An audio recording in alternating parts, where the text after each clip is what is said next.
Guys, मैं Gautam sir, आप देख रहे हो गौतम की क्लास। तो चलिए आज मैं फिर से हाजिर हूँ आपके साथ ऐसी मजेदार वीडियो के साथ। तो आज मैं आपके लिए लेकर आया हूँ केमिस्ट्री के ऐसे क्वेश्चन जो 2021 में आएंगे, यानी जरूर आएंगे। तो ऐसे क्वेश्चनों को देखने के लिए और उन्हें समझने के लिए हमारी वीडियो को लास्ट तक देखना होगा। और अगर वीडियो पसंद आए तो वीडियो को लाइक कीजिए और हमारे चैनल को सब्सक्राइब कीजिए तथा उसके बगल में घंटे के आइकन को भी दबाइए, जिससे हमारी वीडियो की नोटिफिकेशन आपको बिल्कुल टाइम पर मिल जाए। तो चलिए आज की वीडियो को स्टार्ट करते हैं और आज जानते हैं कि कौन से क्वेश्चन है 2021 में आने वाले हैं। क्वेश्चन देखिए, क्वेश्चन लिखे हैं, यानी यहाँ पे केमिस्ट्री क्वेश्चन है, निम्नलिखित को समझाइए। यहाँ पे पहली है नॉर्मलता और दूसरी है मॉलरता, तीसरी है पीपीएम सांद्रता और चौथी है यहाँ पे मॉलरता और पांचवा है हेनरी का नियम। तो इस तरीके से मैंने 5 क्वेश्चंस लिए हैं। तो चलिए आज हम एक एक से इन्हें समझते हैं और जानते हैं इनके बारे में जानकारी। तो चलिए पहले अपन उठा लेते हैं नॉर्मलता। पहले कर लेते हैं नॉर्मलता। तो यहाँ पे नॉर्मलता क्या है? नॉर्मलता, तो नॉर्मलता को देखिए, नॉर्मलता क्या है? तो नॉर्मलता की परिभाषा होती है, इससे पहले अपन को लिखना है, इसे हम एन से विधेय करते हैं, क्योंकि नॉर्मलता को कैसे विधेय करते हैं? एन से। तो इसे हम एन से विधेय करते हैं तथा इसे निम्न प्रकार परिभाषित कर सकते हैं। अब इसकी परिभाषा सुनिए। किसी बिलियन के 1 लीटर आयतन में उपस्थित, किसी बिलियन के कितने में? 1 लीटर आयतन में उपस्थित विलय के तुल्यांकों या ग्राम तुल्यांकों की संख्या उस बिलियन की नॉर्मलता कहलाती है। नहीं समझे? यानी देखिए यहाँ पे किसी बिलियन के मतलब कोई बिलियन है और उसके 1 लीटर आयतन में उपस्थित, कितने लीटर में? 1 लीटर। आयतन कितना है उस बिलियन का? 1 लीटर। यानी किसी बिलियन का आयतन 1 लीटर है, उसमें उपस्थित तुल्यांकों या ग्राम तुल्यांकों की संख्या को हम नॉर्मलता कहते हैं। यानी इस बिलियन में जो तुल्यांक उपस्थित होते हैं या फिर उन्हें ग्राम तुल्यांक कहते हैं। ग्राम तुल्यांकों की संख्या, तुल्यांक या ग्राम तुल्यांकों की संख्या को हम नॉर्मलता कहते हैं। तो कैसे लिखेंगे? इसे एन से विधेय करते हैं तथा इसे निम्न प्रकार परिभाषित कर सकते हैं। किसी बिलियन के 1 लीटर आयतन में उपस्थित, किसी बिलियन के 1 लीटर आयतन में उपस्थित विलय के तुल्यांक या ग्राम तुल्यांकों की संख्या को उस बिलियन की नॉर्मलता कहते हैं। तो इस तरीके से आपको लिखना है। अब यहाँ पे सुनिए, इसकी इकाई क्या होती है? तो नॉर्मलता की इकाई तुल्यांक प्रति लीटर या नॉर्मल या एन होती है। यानी या तो इसे तुल्यांक प्रति लीटर इससे नाप सकते हैं इसे, या फिर चाहो तो नॉर्मल से नाप सकते हैं, यानी खाली लिख सकते हैं नॉर्मल या फिर खाली बढ़िया। तो ये तीनों इसकी इकाई है, यानी नापने की इकाई है। तो किस तरीके से लिखेंगे? इसे एन से विधेय करते हैं तथा इसे निम्न प्रकार परिभाषित कर सकते हैं।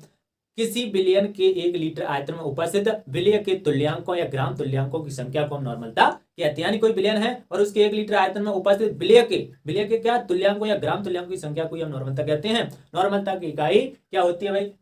तुल्यांक प्रति लीटर या नॉर्मल या फिर एन होती है। तो ये हो गया हमारा नॉर्मलता। अब चलते हैं आगे की ओर। तो यहाँ पे देखिए इसके 2 सूत्र होते हैं। यानी यहाँ पे नॉर्मलता का सूत्र होता है, पहले विलय के तुल्यांकों या ग्राम तुल्यांकों की संख्या बटे बिलियन का आयतन लीटर में। अगर आपको कोई सवाल में विलय के तुल्यांकों या ग्राम तुल्यांकों की संख्या दे रहा है और उसका बिलियन का आयतन दे रहा है वो भी लीटर में, तो फिर इस वाले सूत्र को लगाएंगे। यही नॉर्मलता एन बराबर विलय के तुल्यांकों या ग्राम तुल्यांकों की संख्या बटे बिलियन का आयतन लीटर में, इस तरीके से। और अगर तुम्हें क्वेश्चन में विलय का भार दे रहा है, क्या दे रहा है? विलय का भार दे रहा है, यानी विलय का वजन दे रहा है, और यहाँ पे विलय का तुल्यांक की भार, जो हमें विलय का तुल्यांक की भार हमें निकालना होता है, और बिलियन का भार दे रहा है मिलीलीटर में, यानी बिलियन का भार और विलय का भार दे रहा है, तो अपने इस क्वेश्चन को लगाएंगे, क्योंकि यहाँ पे तुल्यांक की भार है वो तो निकालना होता है। तो यहाँ पे देखिए नॉर्मलता एन बराबर विलय का भार इंटू 1000 बटे विलय का तुल्यांक की भार इंटू बिलियन का भार ml, बिलियन का भार मिलीलीटर में होना चाहिए। कैसे में होना चाहिए? मिलीलीटर में। तो हम इस वाले सूत्र को लगाएंगे। इस वाले सूत्र का जहां तरीका से उपयोग किया जाता है सवाल करने के लिए। तो यहाँ पे दोनों सूत्र हैं, दोनों सूत्रों को आप नोट कर सकते हैं, याद कर सकते हैं। इनके ऊपर सवाल बनेंगे और इनके ऊपर सवाल बनेंगे, इन्हें हम अगली वीडियो में लेकर आएंगे और बताएंगे कैसे सवाल किए जाते हैं। तो चलिए अगला है, हमारी अगली इकाई है मॉलरता। तो मॉलरता क्या है? सुनो, मॉलरता क्या है? इसे ग्राम अड़ुकता भी कहते हैं, यानी इसे ग्राम अड़ुकता के नाम से भी जाना जाता है, ध्यान रखना। इसे ग्राम अड़ुकता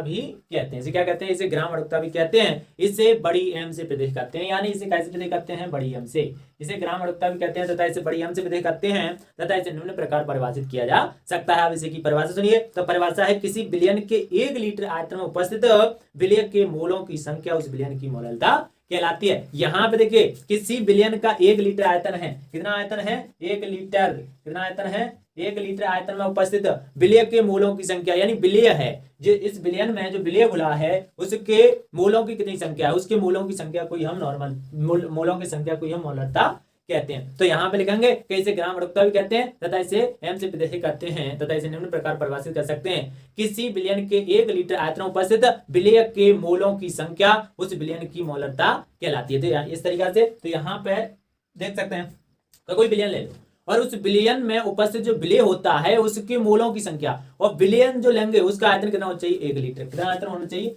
1 लीटर। तो किसी बिलियन के 1 लीटर आयतन में उपस्थित विलेय के मोलों की संख्या उस बिलियन की मोलरता कहलाती है। तो इस तरीके से कर सकते हैं, बहुत सिंपल है। इसे ग्राम अड़ुकता भी कहते हैं, इसे एम से विधेय करते हैं तथा इसे निम्न प्रकार परिभाषित कर सकते हैं। किसी बिलियन के 1 लीटर आयतन में उपस्थित विलेय के मोलों की संख्या उस बिलियन की मोलरता कहलाती है। तो इस तरीके से तो बहुत सिंपल है। इसकी इकाई क्या होती है तो सुनिए, मोलरता की इकाई या तो इसे एम से कर सकते हैं या तो इसे भाई एम बना के इसे नाप सकते हैं। इसकी इकाई एम होती है या फिर इसकी इकाई होती है मोल प्रति लीटर, यानी क्या होती है मोल प्रति लीटर में नाप सकते हैं या फिर इसे नाप सकते हैं मोलर में। तो मोलर, तो यहाँ पे 3 इकाई मोलर में या मोल प्रति लीटर या फिर खाली एम, इस तरीका से इकाई है इसकी इनमें नापने की, यानी जैसे करते हैं नापते हैं इन्हें इस तरीका से। तो इसे किस तरीका से कहेंगे एक बार और रिपीट कर देता हूं, यानी इसे ग्राम अड़ुकता भी कहते हैं, इसे एम से विधेय करते हैं तथा इसे निम्न प्रकार परिभाषित कर सकते हैं। किसी बिलियन के 1 लीटर आयतन में उपस्थित विलेय के मोलों की संख्या उस बिलियन की मोलरता कहलाती है। तो इस तरीका से इसकी इकाई होती है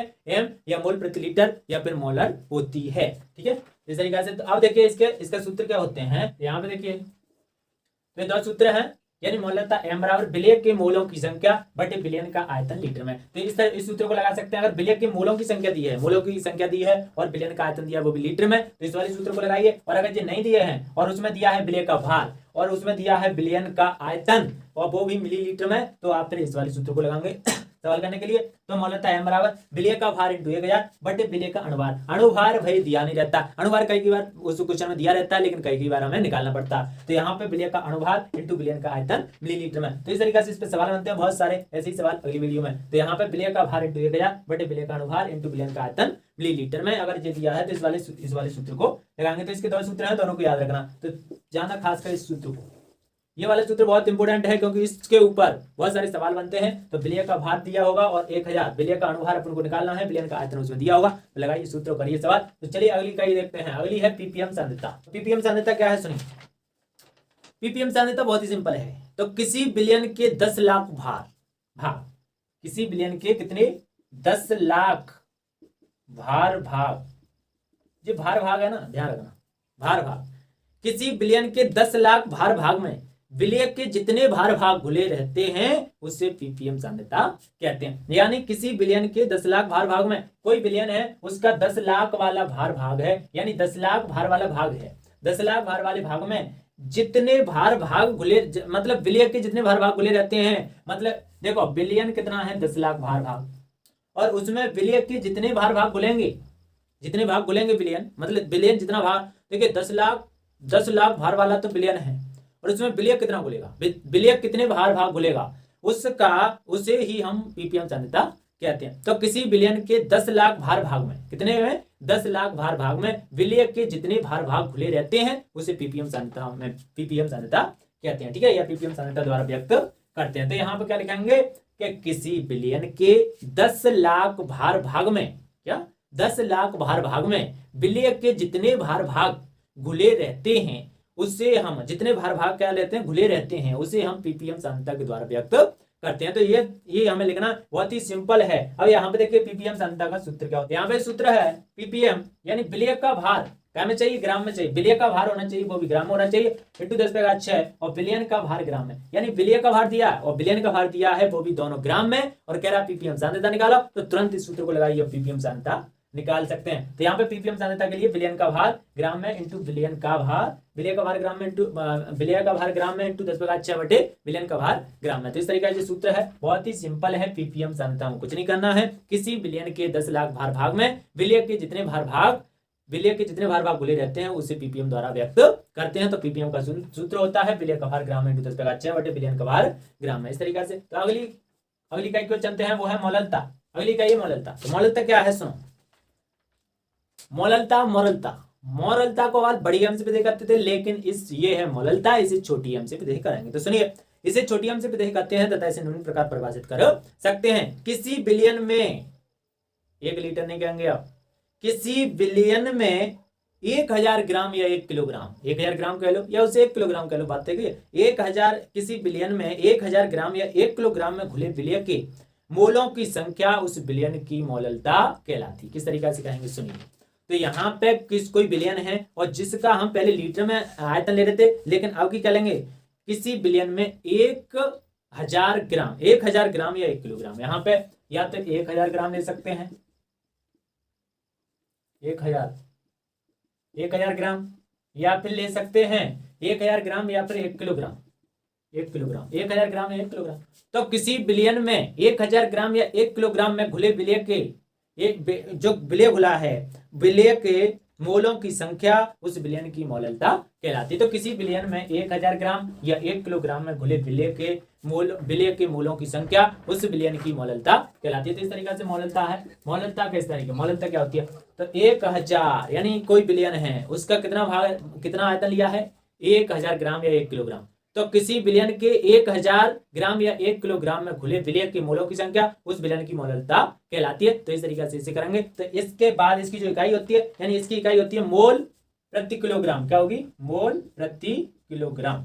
इस तरीके से मोल प्रति किलोग्राम या फिर या मोलल, क्या कह सकते हैं, मोलल या छोटी एम। तो इस तरीके से मोलल कहो या छोटी एम। तो इसकी इकाई क्या होती है, मोल प्रति किलोग्राम। क्या कहेंगे, मोल प्रति किलोग्राम, या मोलर में व्यक्त करो या फिर छोटी एम से। तो ये इस तरीके से इसकी इकाई है। अब यहाँ पे देख सकते हैं इसका जो सूत्र है, तो यहाँ पे ये दोनों सूत्र देख रहे हैं।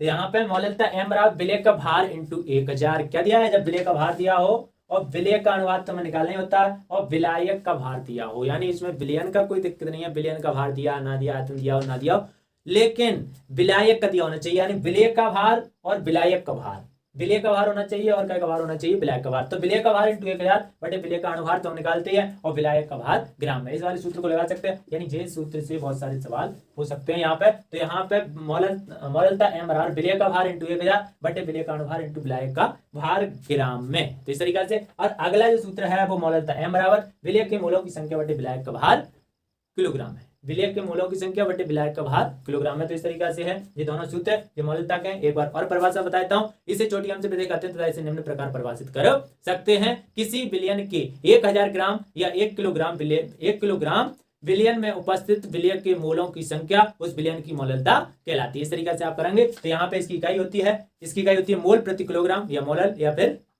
एम छोटी एम होती है। तो इस तरीके से यहाँ पे इसकी इकाई है। अब हमारा लास्ट वाला रह गया है हेनरी का नियम। तो चलिए हेनरी के नियम की तरफ चलते हैं।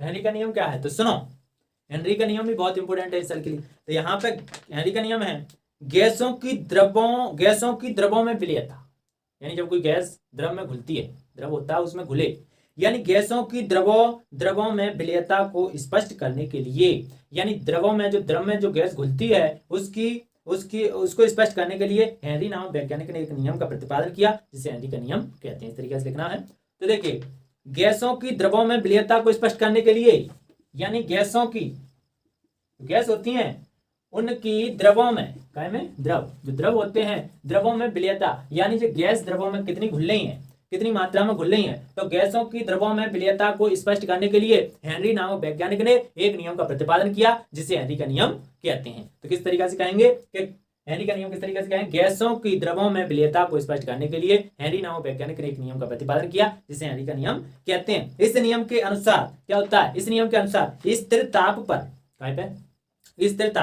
कोई ताप होना चाहिए, वो स्थिर होना चाहिए, यानी एक जैसा होना चाहिए। तो स्थिर ताप पर किसी गैस की द्रव में विलयता, यानी स्थिर ताप पर किसी गैस की द्रव में विलयता, स्थिर ताप पर कोई गैस द्रव में विलय हो रही है, यानी घुल रही है, द्रव में घुल रही है, यानी ताप कैसा है, स्थिर है, यानी ताप कैसा है, ताप है स्थिर।